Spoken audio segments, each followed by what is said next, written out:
أعوذ بالله من الشيطان الرجيم بسم الله الرحمن الرحيم والصلاة والسلام على أشرف المرسلين سيدنا محمد وعلى آله وصحبه والتابعين وتابعين لهم بإحسان إلى يوم الدين.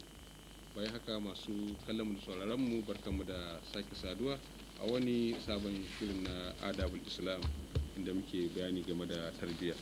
Saboda haka kamar yadda aka gani a makon da ya gabata mun bayyana ainihin haƙuƙuwa har kamar guda 17 waɗanda ya kasance suka wajaba akan uba ya sauke su game da ɗansa, wato abubuwan da suka zama lallai wajibi ne ga uba lallai ya kasance ya yi wa ɗansa.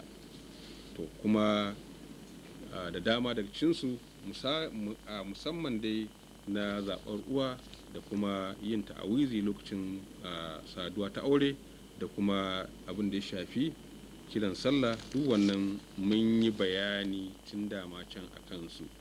To abin da za mu ci gaba da shi shine wanda za mu yi bayani cikakke shine irin yadda wato mu dubi misali kaman haƙƙi na wato kaman haƙƙi na hudu. Haƙƙi na hudu shine a zaɓa wa ɗa suna kyakkyawa, wanda shi ma wannan babu shakka mun yi cikakken bayani a da can a wayansu shirye-shirye namu waɗanda suka gabata. Abin da ake bukata shine ka zaɓa wa ɗanka suna kyakkyawa. Kyakkyawa aka ce, irin yadda shi kansa kadan ya girma zai ji daɗin sunan, zai yi alfahari da sunan, kuma sannan bayan haka ba zai ji kunya ba a tsakankanin abokansa a lokacin da ake kiransa da wannan sunan. Sunan ba zai zame masa wani abin dariya ba, sunan ba zai zame masa wani abin yi masa ba'a ba. To babu shakka irin wannan suna shine sunan da ya kamata ka zaɓa wa ɗanka. To don wannan babu wani suna wanda ya wuce kuwa da farko dai suna kamar irin wanda za a hada da abdu, kamar a ce abdullahi ko abdurrahman. A irin waɗannan sunaye su ne mafifita suna. Gashi nan dai sunayen Allah nan 100 kowanne kana iya sa wa ɗanka suna ka lanƙaya shi da abdu da shi, ko abdulrazzaq ko abdulfattahu ko abdulkhaliqu ko abdulrahim, ga sunan dai har ya zuwa ƙarshen su. Sannan kuma wanda yake bin wannan a daraja shine sunan annabawa. Manzo annabi Muhammad sallallahu alaihi wasallam, annabi Musa, Isa, Salihu, Yusuf, Ayyub da dai sauran sunan annabawa. Idan kana bukata ga sunan a cikin alkur'ani har wajen 25 za ka same su. Akwai waɗansu inda suke sai mutum ya lura, irin su Talut, shi ma wannan annabi ne mursali. Akwai su suna nan irin su Zulkifli, irin su Al-Yasa'u, duk ga sunan kana iya zaɓa da cikin sunan annaba. Sannan kuma ga sunan bayin Allah, sunan sahabbai ne. Kuma hakanan ma mata su ma akwai suna na bayin Allah waɗanda sun shahara tun kafin bayyana addinin musulunci, irin suna na Maryam, irin su Asiya, irin su Hawwa, ga sunan irinsu suna ne na mata, irin su Saratu, irin su Hajaru, suna ne na manya-manyan mata waɗanda suke sun shahara kuma sun samu shaida bayan ma da addinin musulunci ya bayyana. Duk a iya zaɓar irin wannan suna. Me hujja da ta sa annabi sallallahu alaihi wasallam ya ce a zaɓa wa 'ya'ya sunaye kyawawa, ko kuma me hujjar ma'anan shine fafil hadisi sharif ya qulu sallallahu alaihi wasallam alai innakum tud'auna yawmal qiyamati bi asma'ikum wa asma'i abaikum fa ahsinu asma'akum, cewa ku fa ana kiran ku ne, za a kira ku a ranar kiyama da sunayenku da sunayen iyayenku, don wannan ku kyautata sunayen ku. An ce Abu Dauda shine ya rawaito wannan hadisi da kuma ingantaccen sanadi. Wa zalika hatta la yakunu saban fi dhahikin nas alai, wannan ku saboda har kar abin ya kasance abin dariya ga mutane idan sun ji sunan nasa, kuma ya kasance a rika wulakanta shi, kama nara bin nisba li haula ta'asa allazina yusammuna bitilkal asma allati minha, kamar irin yadda muke gani yadda shi mai wannan littafi yake faɗa, yake kamar yadda muke gani a halin yanzu za ka cewa an sa wa 'ya'ya suna, wato mai wani suna ɗaha Abdullahi Afifi, za mu ka cewa an sa wa 'ya'ya suna amma kuma daga baya ya zama abin dariya, musamman idan muka duba da kalmar larabci. Ga mai jin larabci idan an ce ga wani ɗa an sa masa shahad ko kuma fulful ko kuma fulja ko khaisa ko jadai ko jahashin ko bagar ko sul, to sai gani cewa ya zama abin dariya, kamar a ce a sa wa mutum suna ɗan akuya, ko a sa masa suna rago, ko a sa masa suna tinkiya, ko a sa masa suna alfadari, to sai ce kamar mutane suna ganin cewa kamar jaki kenan in an samu suna jaki. To irin wannan sai ga yana zama abu na, to su laraba sukan sa wa 'ya'yan suna irin waɗannan abubuwa, to sosai gani kuma in sun girma yaran suna zama abin dariya. To bayan cewa kuma sannan za ga waɗansu sunayen kawai haka kawai, za ga mutane kawai sun ga suna kawai ko a cikin wani sinima haka, ko kuma sun ji sunan ne kawai an faɗa, ko kila mace ta je wani gidan biki ko ta je asibiti sai ta ga wani yaro an tambayi wata yaya sunan, uwar ta faɗa, sai ta ce kai nima idan na haihu nima zan sa wannan sunan. Bata fa san meye ma'anar sunan ba, bata san kuma shi uban ko kuma ita wannan matar dalilin da ta sa ko da yasa suka saka wannan suna ba.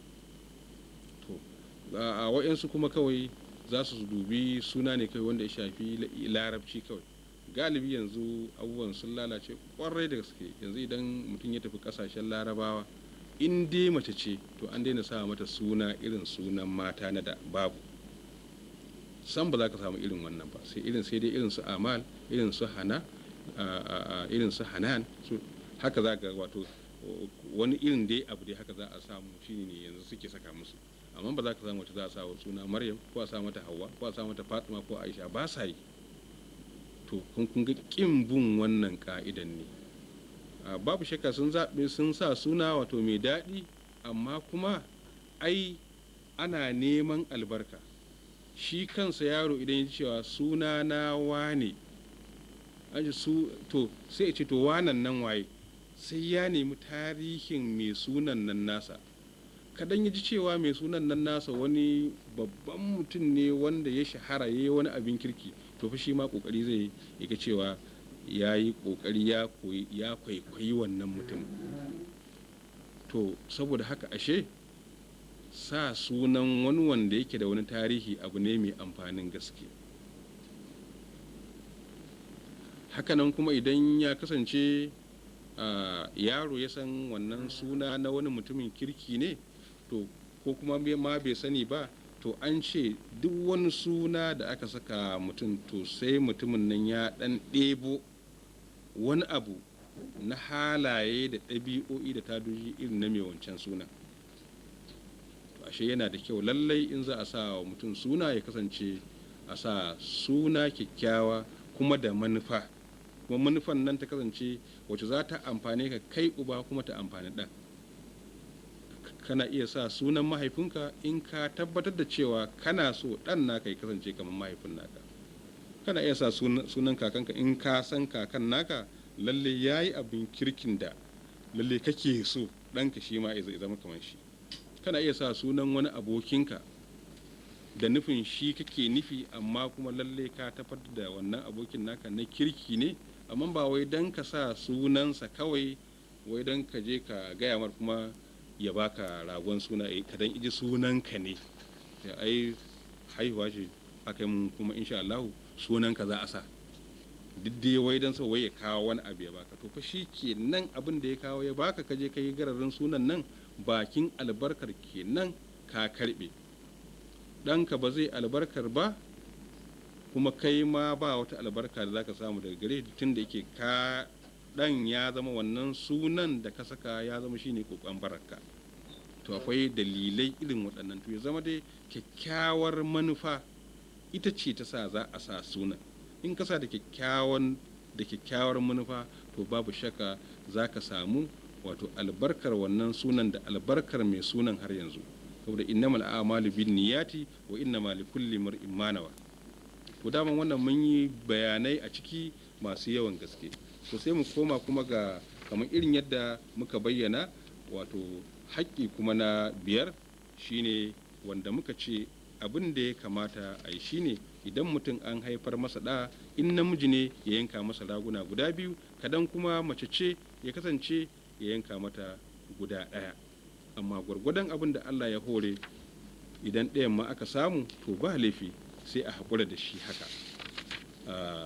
Don wannan shi ma haƙƙi ne wanda ya kasance babba ƙwarai da gaske, kuma akwai abubuwa da akan gamu da su. Mai yiwa ya kasance an yi maka haihuwar batta kallon rago guda biyu, sai ga cewa guda ɗayan ma bai samu ba, kuma ga kwana 7 ɗin ta zo. To nan ka iya wato kai shi sati na biyu, kamar irin yadda shi mai wannan littafi yake cewa a shafinsa na 94 yake cewa wazzabahu yakuni yawmi sabi'i ba'da al-wulada in tayassara. Yankan aƙiƙa a fahimta yakan zama ne ran 7 ga wata in tayassara, idan ya samu. Wa illa in bai yi ba a samu abin da za a saya ba, akwai kuɗin ba a samu ba, ko ba kuɗin sayan, ko wani dalili ya hana, fafil yawmin rabi ashara, to sai a daga yankan ya kai rana ta 10, ko wato rana ta 14, 7 biyu kenan. Wa illa to sai zama sati biyun ma ba a samu abin yankan ba, fafil wahidi wal 20, to sai a yanka a ranar kwana na 21, sati 3 kenan, min yaumi wuladati, daga ranar wato aihuwarsa. Fa in lam yatayassar fa fi ayi yaumi min al-ayyam, gaba ɗaya ma ce ma duk a huta. In ma duk ya kasance sati 3 ma ba a samu ba, to shikenan abai duk sanda Allah ya hore, kowace rana, kuma ba sai ranar da ta dace da ranar aihuwarsa ba. An haife shi ranar Lahadi, amma Lahadi ta zagayo ba a samu abin yanka ba, wata Lahadin ta sake zagayowa babu abin yankan, wata ma ta sake zagayowa ba abin yankan, 3 kenan. To daga nan kuma kowace rana ce aka samu, litinin ce, talata ce, laraba ce, duk sanda dai aka samu, ko a shekara, ko a shekara 1, ko a shekara 2, sai a yanka masa. Sai dai kawai abin da ya zama wajibi a fahimta shine kowanne fa yaro da aka haife shi, kullu mauludin rahina bi aqiqatihi tuzbahu anhu yawma sabi wa yuhlaqu wa yusamma. Kowanne yaro kaman yana jingina ne tukunna, kaman ba a shigo da shi cikin rajistar wato musulmi ba tukunna, bai shiga cikin rajista ba. Wannan wato abu ne wanda yake sananne, ko da wato ɗanka ne ka kai shi makaranta ba a yi rajistarsa ba, yana nan ne dai kawai, amma da za a duba rajista ba sunansa, da za a je inda ake rubuta yaran da aka ɗauka sai ga cewa ba sunansa. Don wannan in ya je makaranta ma a banza ne, amma ƙarshe dai ba dai za a sa shi dai daga cikin 'yan makaranta ba. To hakan nan ma duk yaron da ba a yanka masa abin suna ba, yana nan ne kawai tankar dai wanda ya kasance kamar yana jingina tukunna, yana rataye har sai an yanka masa suna, sannan zai kuma shiga jerin wato cikin mutane, shiga cikin jerin musulmi. To ana yi masa wannan yanka ne, kuma sannan ana kuma yi masa aski, sannan a sa masa suna. To wannan haƙƙi ne wanda ya kasance wato wajibi akan uba, kuma a gane cewa kamar irin yadda muka faɗa a wani hadisi na Baihaqi, shi ma ya bayyana har yanzu yake cewa tuzbahu li saba'in, akan yanka da kwana 7, wali 14, akan yanka da kwana 14, wali 21, akan yanka da kwana 21. To wata mushkila kuma da uba yakan gamu da ita, mai yiwa uba ya ɗaure ragonsa yana zaton cewa haihuwan nan mai yiwa za a yi ta bayan sallah, ko bayan sallah makila sai an samu wata guda ko wata 2, da wannan ragon da yake ɗaure da shi na layya ne, ko kuma kuɗin da yake da shi kuɗi ne na layya wanda yake so ya sai ragon layya idan lokacin babbar sallah ya yi. To shikenan ya kuma sayo da nufin cewa layya za a yi, to amma sai ya kasance sai matarsa ta haihu, kuma sai ya dace ranar da za a yi sallah kuma sai ya kasance wannan ce kuma ranar sunan kuma har yanzu. To idan irin wannan ya faru yaya za a yi? Qalatul hanabila, to sai hambalawa suke cewa wa izajtama'a yawmun nahari ma a yawmil aqiqa fa innahu yumkinu al-iktifa'u bi zabiha wahida anhuma. To abin da za a yi shine idan ya kasance ranar suna da ranar layya suka haɗu, fa innahu yumkin, to lamarin mai sauƙi ne, zai yi al-iktifa'u a isu bi zabiha wahida anhuma, abin yanka guda ɗaya kawai sai ya zama an yi layyar kuma ya zama an yi aƙiƙa ɗin, dutse ɗaya a jefi tsuntsaye guda biyu. Me hujja anan? Kama izajita ma'a yawmu idin wa yawmu juma'a wagga ta salali ahadihima, kaman a ce yau juma'a ce, ranar juma'a ce, to amma kuma sai kasance akwai wanka na wajibi a kan mutum, wankan janaba.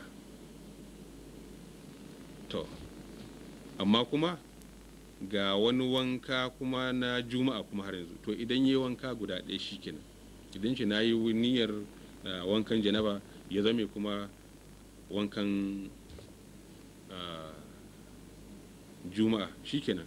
Amma wani in mutum ya kudurce a zuciyarsa shikenan, ba wai sai lalle mutum ya faɗa ba, wankan nan a zuciyata da zan yi wanka ne na juma'a, wanka ne na janaba, shikenan, wanka ɗaya za ka yi ya isar maka.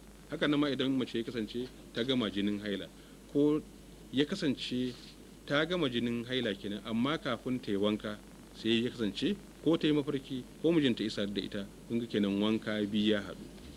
To anan ma shi ma wanka ɗaya kawai za ta yi, ba za ta ce to bari na yi wankan haila daban na yi wankan janaba daban ba, a'a wanka ɗaya za ta yi kawai, shi kenan ya isar mata. Da ta ƙudurce niyyar wankan guda biyu a wannan guda ɗayan da za ta yi shikenan. To haka nan ma ka'ida take, idan ya kasance ranar sallah ce ta layya, kuma sai ya kasance wannan ranar sallah ta layya din nan kuma ita ce har yanzu ranar suna, to idan aka yanka abu ɗaya da niyya shikenan duk ya wadatar da waɗannan guda biyun gabaki ɗaya.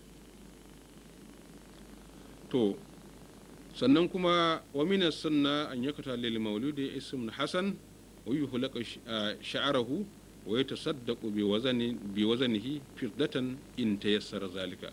Kuma akwai wani abu da ake bukata, galibi mutane za ga cewa idan ranar kwana 7 din nan ta zo, yara ba a yi musu aski.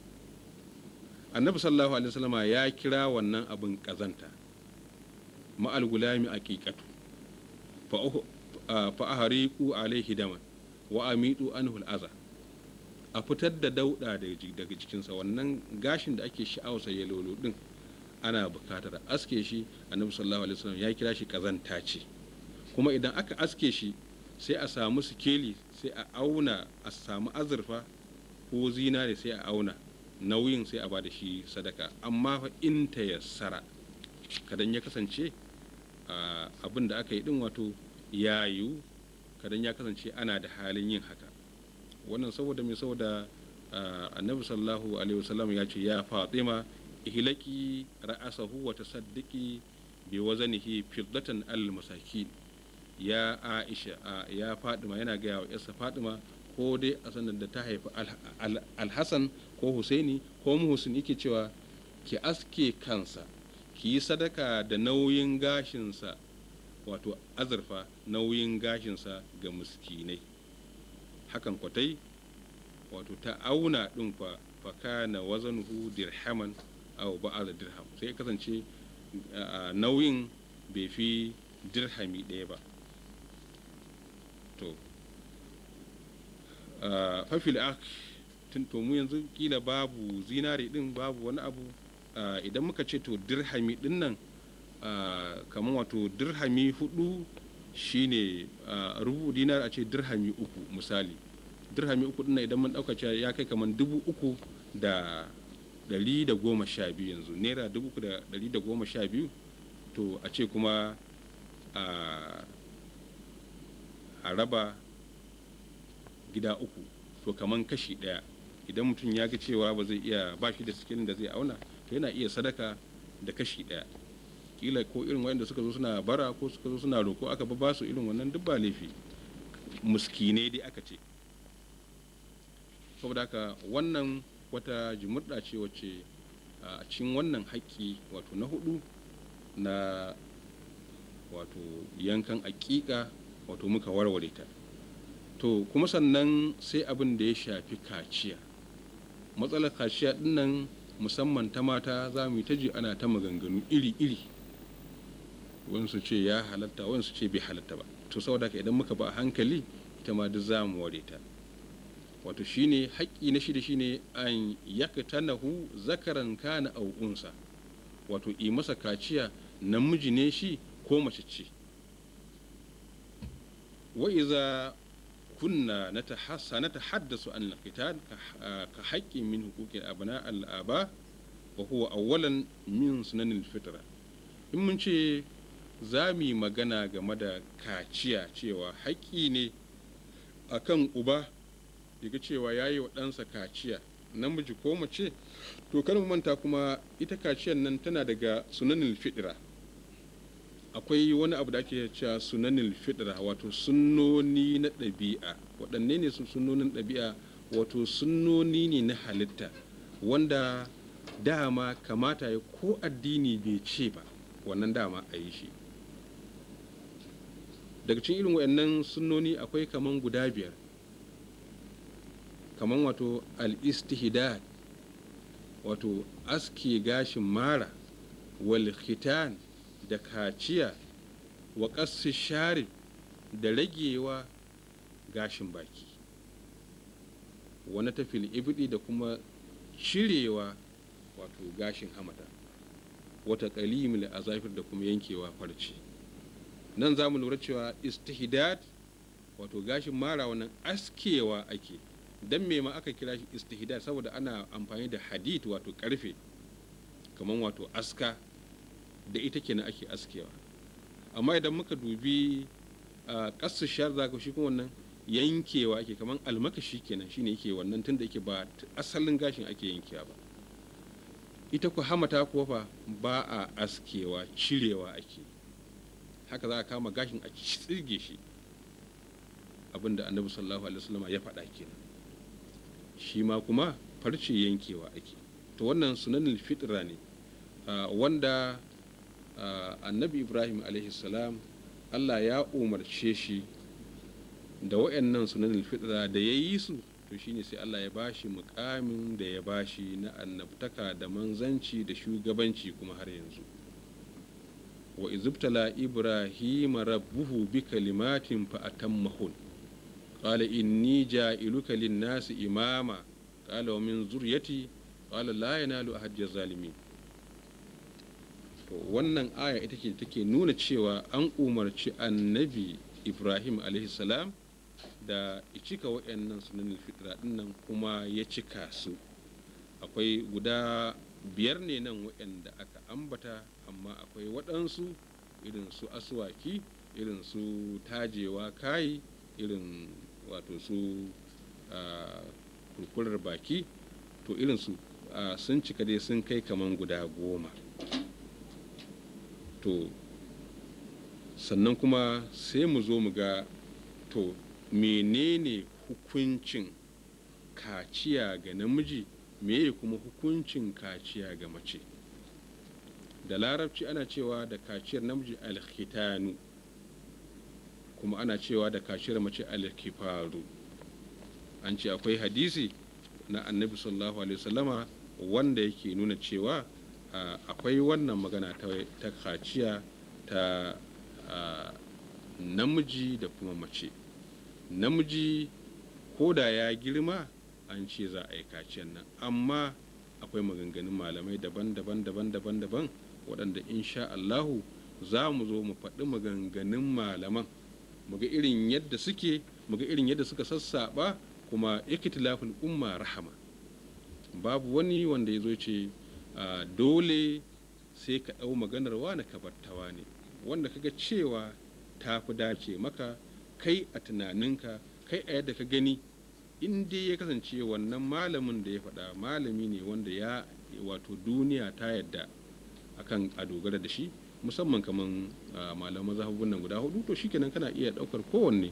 Za mu zo mu ga irin yadda kowanne ya ba da ra'ayinsa, kila mu warware abubuwan da muke ta yawan ji a kafofin yaɗa labarai ana ta faɗa, musamman na ƙasashen waje game da sha'anin kaciya ta mata, wanda ake ganin cewa an tauye musu haƙƙinsu.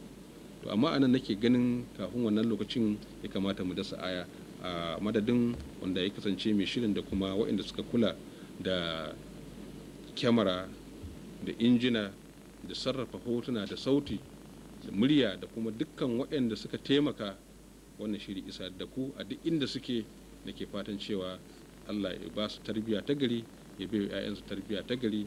Allah ubangiji ya kasance ya wadata su duniya da lahira dan alfarman manzon Allah sallallahu alaihi wasallam. Muke fatan cewa Allah ya ba mu lafiya, ya ba mu zaman lafiya, kuma Allah ya kawo mana abin da zai gusar da dukkan wahalce na sha'anin tarbiyya da kuma abin da za ma a ci a sha a wannan ƙasa. Nake cewa assalamu alaikum wa rahmatullahi wa barakatuh.